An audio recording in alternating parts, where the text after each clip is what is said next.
ಸಾಮಾಜಿಕ ಮತ್ತು ಆರ್ಥಿಕ ಮತ್ತು ರಾಜಕೀಯ ನ್ಯಾಯ ವಿಚಾರ ಅಭಿವ್ಯಕ್ತಿ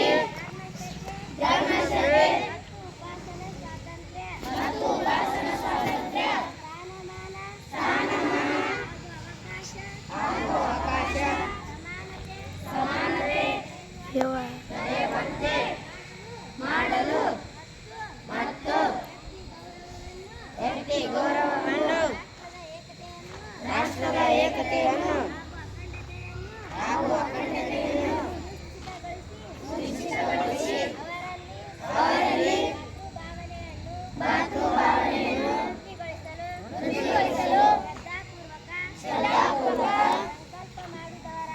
ಸಂಕಲ್ಪ ಮಾಡಿದವರಾಗಿ ನಮ್ಮ ಈ ಸಂವಿಧಾನವನ್ನು ಅಂಗೀಕರಿಸಿ